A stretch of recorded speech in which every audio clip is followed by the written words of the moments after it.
सदा वाढदिवसाचं गिफ्ट मिळालं. दापोली नगरपंचायतची समावेश इतक्या वर्षाची जी इच्छा होती ती आता कुठेतरी पूर्ण होताना दिसते.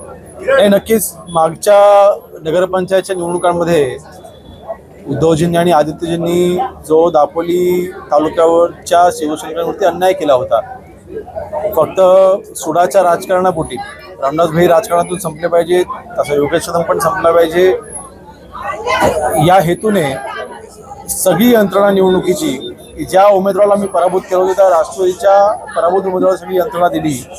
एबी फॉर्मचे अधिकार देखील त्यांना दिले. माजी आमदार सूर्यकांत दळवी त्यावेळेस काही महायुतीमध्ये नव्हते, त्यांनी पक्षामध्ये असून देखील पक्षविरोधी काम करताना केलेलं असताना देखील सगळे एबी फॉर्म हे त्यांच्या हातात दिले गेले आणि जे शिवसैनिक नव्हते अशा लोकांना तिथे त्यावेळेला तिकीट दिल्या गेल्या. एकंदरीत ज्यावेळेला त्या निवडणुका झाल्या त्यावेळेला सत्ता स्थापना झाली.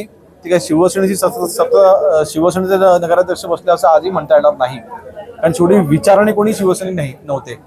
एकंदरीत आज त्यानंतर जवळपास 3 वर्षांनंतर दापोली नगरपंचायतीमधील 5 नगरसेवकांनी आज शिवसेनेमध्ये जाहीर प्रवेश केला आहे आणि आज आमची संख्या ही नक्कीच 8 पर्यंत पोहोचलेली आहे. महायुतीची संख्या ही 9 पर्यंत पोहोचलेली आहे आणि अशा वेळेस नक्कीच भविष्यामध्ये म्हणजे लवकरच दापोली नगरपंचायतीवरती महायुतीचा भगवा झेंडा फडकेल आणि नगराध्यक्ष हे महायुतीचे होतील, शिवसेनेचे होतील किंबहुना. आणि शेवटी आम्हाला विकास कामं जास्त महत्त्वाची आहेत. आज नगरसेवकांनी प्रवेश करत असताना विकास कामांच्या अपेक्षा व्यक्त केलेल्या आहेत. त्या विकास कामांच्या अपेक्षा व्यक्त करत असताना नक्कीच नागरिकांना देखील न्याय मिळणार आहे. आज दापोली नगरपंचायतीमध्ये अनेक प्रश्न प्रलंबित आहेत. जसं दापोलीची नळपाणी योजना अनेक वर्ष रखडलेली आहे. आज त्याकडे देखील आम्ही लक्ष देऊ आणि पुढील काही महिन्यांमध्येच हा प्रश्न मार्गी कसा लागेल यासाठी मी स्वतः पाठपुरावा करणार आहे. शासन स्तरावरती जो काही निधी आणायचा आहे तो निधी आपण आणू, परंतु आता मात्र दापोली नगरपंचायतचा विकास ग्रामीण भागाप्रमाणेच 4 पटीने जास्त होईल. एक आक्षेपार्ह मजकूर जो आहे तो विकिपीडियावर प्रसिद्ध करण्यात आला होता आणि त्याच्यावर मोठ्या प्रमाणात गदारोळ झाला. 24 तास नावाज उचलला आणि मुख्यमंत्र्यांनी चौकशीचे आदेश दिले आणि तो मजकूर हटवण्याचे आदेश दिले.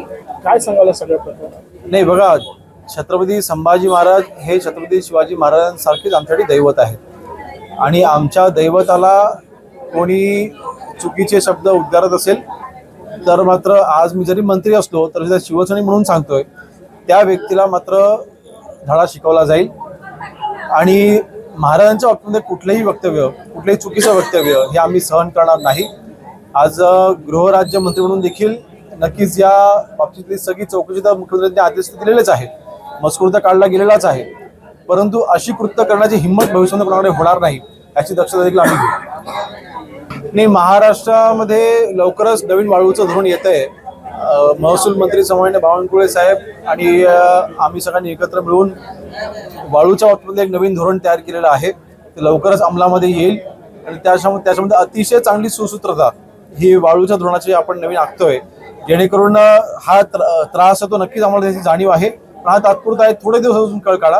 काही दिवसांनी नक्कीच आपल्याला जेव्हा नवीन वाळूचं धोरण मिळेल, प्राप्त होईल, त्यावेळेला घर बांधकाम करणाऱ्या व्यक्तीला किंवा गावामध्ये अगदी कुठलं शासकीय काम असेल किंवा लहान सहान कामं करण्याला देखील कुठला त्रास होणार नाही आणि वाळूचे जे दर हे माफियांच्या हातामध्ये जातात ते ह्यापुढे भविष्यामध्ये होणार नाही याची आम्ही काळजी घेतो. एबीपी माझा, उघडा डोळे बघा नीट.